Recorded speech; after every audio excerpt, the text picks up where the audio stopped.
Court case, let's hear it.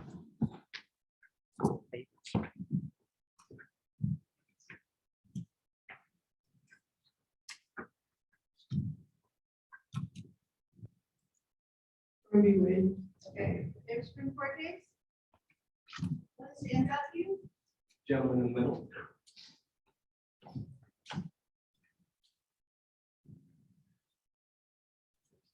I'm not entirely sure how to pronounce it, but Obergefell versus Hodges. Obergefell, B. Hodges, yeah. What else? Any ones that you don't like, that you think are influential as well.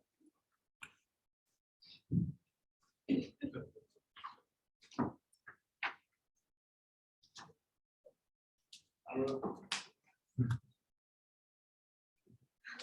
Citizens United. Citizens United. Very controversial. What about anything having to do with search and seizure? Anyone?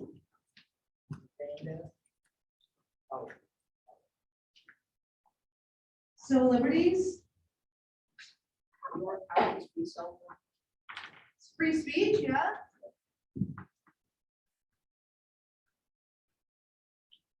Just one more. Come on, guys, you can do it. I know it's early, but you did get coffee this morning. Oh, you good. I think it's Miranda, Arizona. Miranda versus Yeah. Arizona, okay.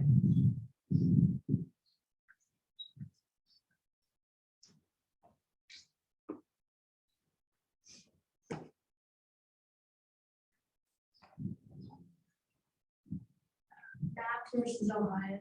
Search and seizure, Pat versus Ohio. Yeah. I mean, these are the kind of things I would ask on a final exam. Anyone else? Now that we have killed some time for the technical issue, we'll move on. And I will bring up the wrong poll. Just click it again. I thought we were on the technical issues. Do I have it ready?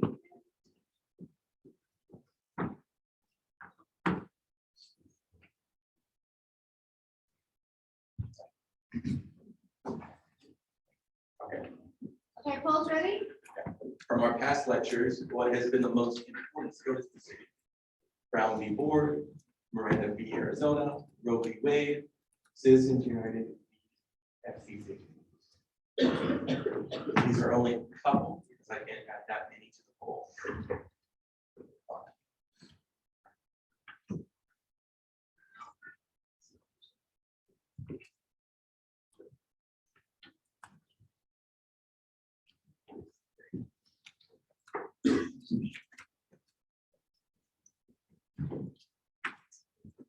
Okay, while we're doing that. Now, the reason I bring up these cases, I want them to be back in mind that is the role SCOTUS plays. But I won't be touching upon that very much in this lecture. I'm going to be instead doing a little bit more of the nitty gritty. And to begin with, I'm going to ask another question. Two-part question. What is law and why do we have this? No wrong answer. What do you have love? We're not perfect. We're not perfect, good. Perfect. To keep order. Order, good. To protect ourselves from each other. Protect ourselves from each other, yeah. Oh, should Okay, go. you're good, guys. Coming.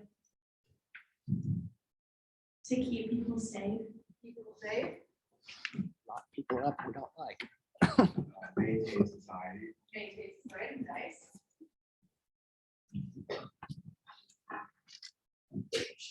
Make money. Maintain order. Okay. More order, excellent. Maintain order. Order. Also, what are our laws? Okay, what are laws? Yes. Acts by the government. Good answer. Laws are like social code, basically. It's like Social. established like what is. Okay, good. Good job. Okay.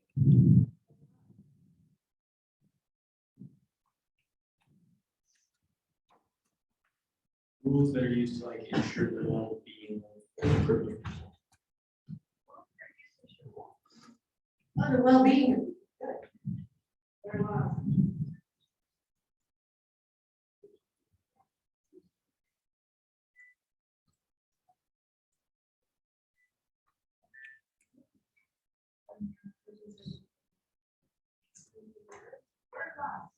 Things that protect our general safety. What are laws? Things that keep everything in check.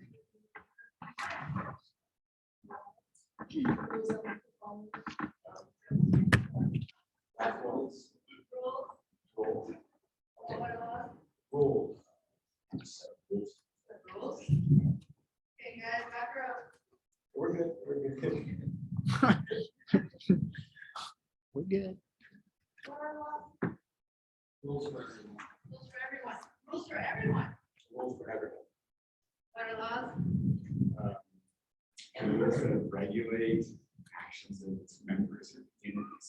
Okay, how do you feel, Jared? Good? All very good answers, yes.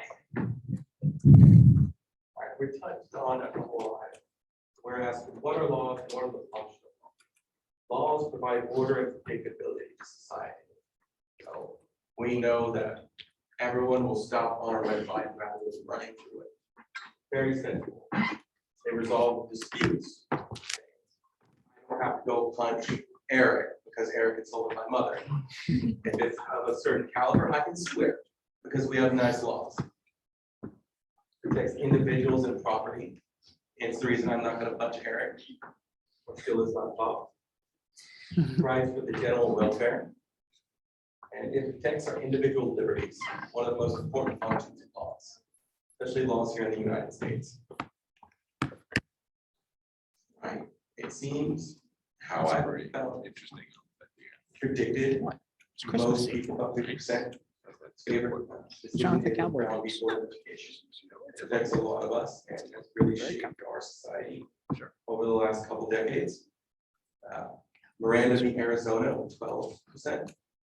Roe v. Wade, 37%. And Citizens United with 4%.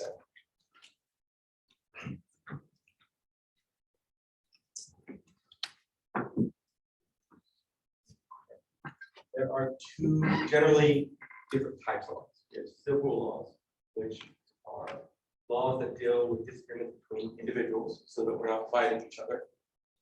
And criminal laws, which are offenses against the state itself. Hence the reason if say I punched Eric, I would be charged with assault, but you can also sue me. I've broken two laws, two different types of laws. You got something against me, Jared? We'll talk after. Oh, Just okay. very punchable. Punchable face. Then we also, people are asking, what are laws? And everyone was describing a statutory, law, which are laws that are enacted in written form and address the needs of society as a whole. So these are very codified laws. An example, my own personal example, are a law from the great state of Flumble. Ducks that attack a person in the park must pay the victim's damages. Remember this, because we're going to be coming back to this law. There are another type of law, the law used by the courts, that is common law, a compilation of traditions, principles, and legal practices that are handed down from one generation of lawyers and judges to another. Common law is why lawyers have to go to law school. That is reading laws. I'm going to show you, demonstrate how common law is enacted. Remember our law about dogs. We have two cases. The facts of the cases are the same. A man and his dog are in a park. The man is feeding his dog a piece of bread when a duck attacks the man for the bread, causing cuts to both the man and the dog. The man then sues the duck for damages, in this case for his and his dog's medical bills. These two separate ducks go to two separate judges. In the first case, the man is awarded the damages only for his medical bills. In the second, the man is awarded damages for both his and the dog's medical bills. Any reason you think why this is a good case? Why it's a good case? No, why the judges rule differently in this case, based on the same law? It's because Judge 2 particularly hates ducks.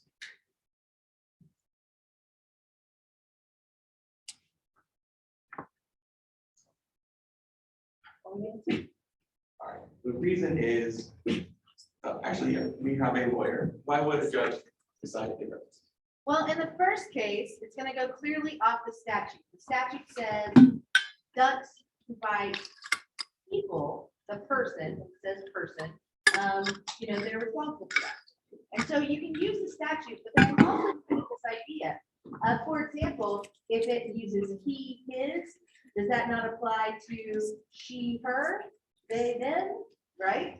And so the statutory construction is, oh, we want it to be broad, so it's all people, even though it says he is, right? That's one possibility. And it might also be that they say, hey, look, this is meant, the statute clearly says this, but those were not the only damages sustained. There were other damages sustained. So even though the statute is this, you can still sustain damages and get relief if you've been injured. And so we're going to give relief for the dog too. So that's more common law. Yes. And this is a very poorly written law, which allows the judge to have a lot of discretion. But you could sue the city too, couldn't you? No, it's just the ducks. Oh, just the They're duck? just, the ducks are entities that can use. Oh, okay. The Flumbull is a magical state. I'd sue the city. Also sovereign immunity. Oh, yeah. Okay. So these two ducks are discussing their recent acquisition of bread. And the ducks know, like, hey, I'm gonna attack someone. I'm gonna get that bread, which is what I want, but I also gotta pay the damages. Duck 1 mentions how he only had to pay for the medical bill. Duck two is upset. Why do I get treated differently? Why do I have to pay the benefit? So the second devious duck appeals the decision. Goes to an appeals court. The appeals court makes its ruling. In this case, let's say the duck was right. The only damage to the duck was right. The law says damages to the person. So that makes a precedent. And this day we'll call this precedent duck v. Nick. This becomes case law. And now all lower courts, all district courts from this appeals court has to abide by this when they're interpreting. And over the years, this is how it develops. This is a respectful precedent, and this is known in the legal field as stare decisis. Okay, now we don't live in Flumbull. Our ducks do not attack us, so we don't have that kind of case law. But where are our laws derived from? Where is our common law rooted in? And all case law, and indeed all federal and all state laws, are ultimately derived from the Constitution. As it states, the Constitution shall be the supreme law of the land, and the judges in every state shall be bound thereby. Anything in the Constitution or laws of any state.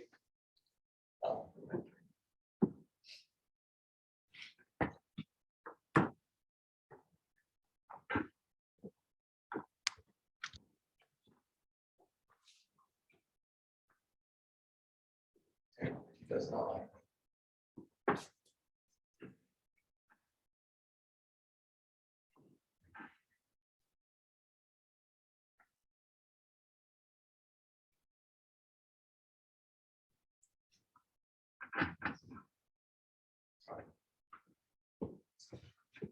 Everything is derived from the Constitution.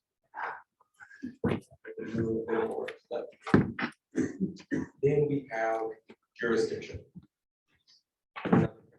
It is the authority of a court to hear and determine cases. For the federal courts, all of this is decided by Congress. It's fairly static, made minor changes, but Congress at any time can completely remove their courts and remove their jurisdiction. The only exception is SCOTUS having original jurisdiction for two types of cases, those between two states and those that involve ambassadors and other public ministers, whenever a public minister. Now, interestingly, SCOTUS generally does not hear these cases. SCOTUS is no longer a fact-finding court. Instead, whenever these cases come before them, they'll appoint someone lower than them and say, hey, run this trial, send us the results, we'll make our decision. Congress has granted jurisdiction of federal courts like cases that involve the Constitution, violations of federal law, controversies between states, disputes between parties from different states, suits by or against the federal government, foreign governments and treaties, the Admiralty and Marine, and U.S. Council. Fairly structure. This can be a little confusing. There are two types of courts in the federal system. There are Article 1 courts and Article 2.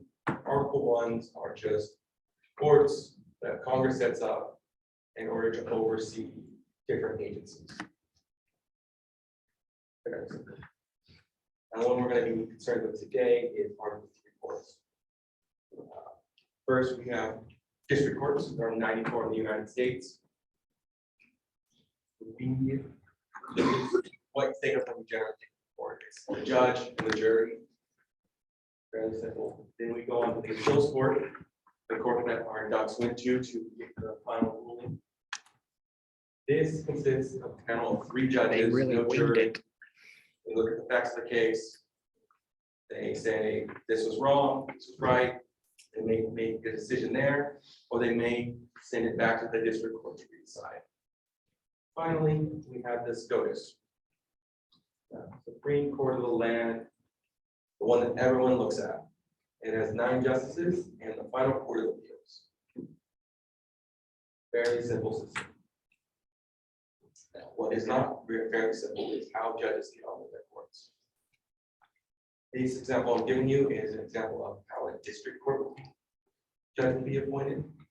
We use the nomination and confirmation system. Ideally, it is president nominates, Senate confirms, but there are also some informal rules that play a part. First, a vacancy is announced. Say, Judge so-and-so of Oklahoma no longer here. So the home senators from Oklahoma will then gather a bunch of recommendations and send that to the president. This is a courtesy afforded to the senators because it's believed the senators will know who would go well in their district. Then the president will make a nomination based on these recommendations.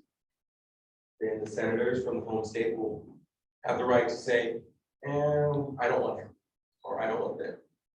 If they do not submit their blue slips, which are just blue forms that they send out, then typically the Senate Judiciary Committee, the chairman, will not review them. We'll stop right there. Position will remain vacant. Then it will go to the Senate Judiciary Committee where they will do an interview. They will question the candidate. This is typically what we see whenever we look at nominations. Where say Ted Cruz is standing up there grandstanding for an hour or 2 during it. Great time to get some screen time if you're a senator on this committee. They will then write their report and send it to Senate, and then they will hold a simple vote. It used to be it had to be past filibuster, but as we discussed previously, that is no longer the case. Simple majority wins, and then now win. Congratulations, you are now at right time. In the past, judicial selection has been a fairly rubber stamp kind of procedure. Nowadays, it's a lot more contentious, especially with SCOTUS. We see this in, first time I recognized it was Merrick Garland in 2016. Does anyone remember what happened during that? Republicans pushed him off, Pushed him off, didn't even get a vote. which is interesting because he helped Oklahoma so much during the 1995 bombing. Was the prosecutor. Real tough on crime, but They decided not to appoint him, wait for the election to be over, Then we'll see. Of course, he did not get that nomination. Is Merrick Instead, Garland a we move on Democrat? to Brett Kavanaugh, who was nominated. And you remember that controversy? Sorry, you're shaking your head, yes. What happened with Brett Kavanaugh?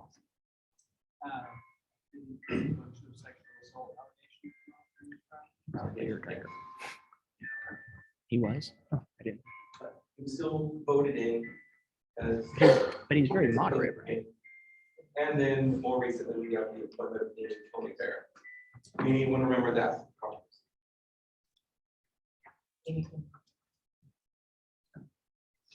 Yes. About Ali. Amy Coney-Barrett. When she left that first time, she forgot the main portion of the so I think it's important. Which you guys all know, right?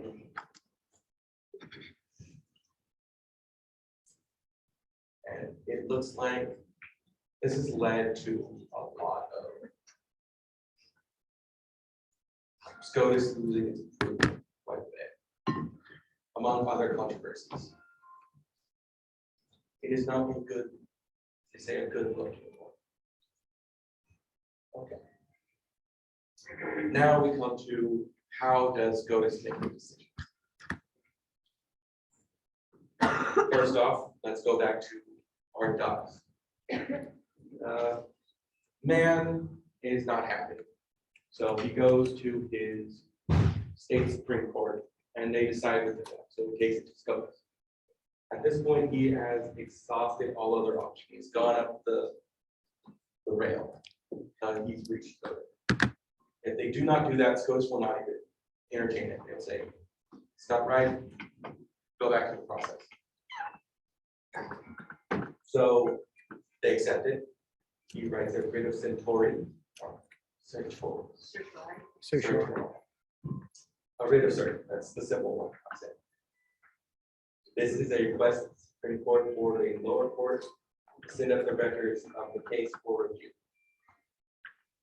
So they go up, they look at the facts. Actually, they get their law clerks to look at the facts, and then they write the little. That's okay. Then the justices will meet at a certain time during the year, decide what cases are we going to look at this year. In order to be put on the docket, you must get 4 justices to vote yes. That's called the rule of 4. Fairly simple. If accepted, the petitioners write a brief putting forth his or her legal case concerning the issue on which the court granted review. Then the respondent will respond to this brief. And then in this case, man will respond to Doc. Doc will then respond back to man. Go back and forth until there is some stuff. During this time, all amicus curiae will be put forth to SCOTUS to look over, which are briefs from a person or group which is not a party to the action, but has a strong interest in the matter. In our case, say the red lobby comes up and says, hey, we don't like ducks. Say they rise up. Let's keep this law nice and harsh. That way they don't get bread of that. We don't want bread being the cause of violence. People rise up then. Get it? Rise up. Stay on the duck side. The duck lobby comes here. Hey, we're ducks. We thirst for the bread. Hey, You can't deny us. I got one for the ducks. So please decide on. They better not win their case. Then, once they have read through all these, have their law clerks read it for them. The justices will hold oral arguments. Each side's lawyers will be questioned by the justices. It used to be that this was a time for lawyers to just have to give a nice long speech saying, this is what our case is about. Vote for us. But not no more. It's changed. It's more of an inquisition. But I think that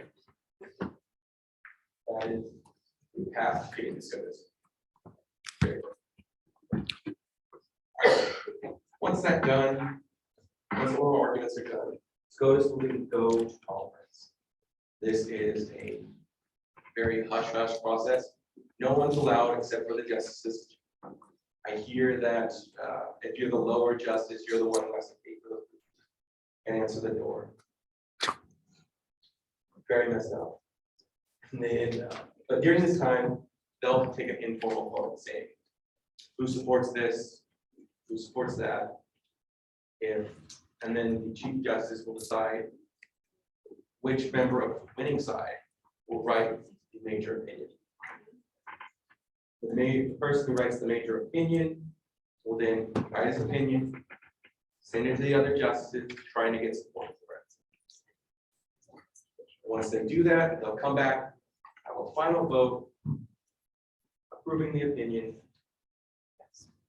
And then now that's the major opinion. During this time, other justices will write both concurrent and dissenting, saying, I support this, or I support harsher punishments for ducks, but not because I think that they give bread a bad name, but because ducks in the past have been known to be very violent, and we need to keep the ducks in check, etc. Keep them in line. Get it. And then that is what law Ducks. students have to do. Bottle in line. That is what our kids call. Now, I just went through a very long and boring discussion about the federal court. I could be a comedian. Most of you, as you know from our beginning discussion, SCOTUS does affect us. It affects us a lot. The decisions shape our lives and how we live. But typically, it's not what we interact with most. You, as a person, will spend most of your time interacting with the government through a court, your local courts. These are the ones who issue marriage license. They issue divorces. They handle both criminal and civil matters. I hope none of you have to go through that. Already have. Or No, no. They also issue name changes, adoptions, so many other things. Our courts are, in my opinion, the courts are the most important branch. Ooh, It's my humble opinion. and fighting words there. I want you all to keep that in mind. That's it.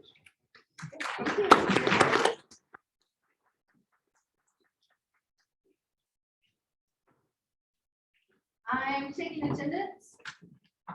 Attendance live, attendance live. I do want to just kind of, what Jared was talking about was important. The route to the Supreme Court, if you start in a state trial court, they're going to hear the facts, you can appeal on the law all the way up. And then if the law has a federal question or a constitutional question, you can appeal to the US Supreme Court. But when he was talking about the writ, they get, you know, I think the number is something like 600,000 cases every year, and they take 100. Okay, they get to choose, and they're the only court that completely gets to choose what cases they hear. Right? So one of the things you might hear in the news is they say, oh, the Supreme Court has decided to hear this case. You think, ah, no big deal, it's an appeals case. But it is. It's a big deal if the Supreme Court decides to hear a case. It means that they're likely going to either overturn precedent, okay, or they're going to refine it in some way. All right? So it's important when they take it. And that's one of those kind of political signals.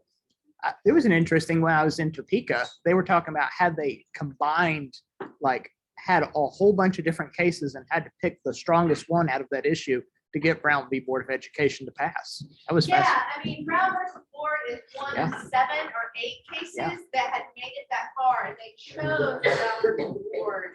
It was as fascinating. the case that they would hear, but it had precedent and it applied to all the others as well, right? And so, but it's the case that they wrote the decision about and used the facts from. And so they'll do that a lot of times too. A lot of times they'll also hear a case if there's disagreement between circuits. You mentioned Obergefell v. Hodges. That's a case that they took because some circuit courts of appeal were deciding it one way in terms of the rights of people to marry, and other courts were deciding, certain courts were deciding a different way. So they took the case to say, this is the law. That's another reason why they would do that, to clarify the law. Okay. Well, everybody, attendance is done, I think. So, an important reminder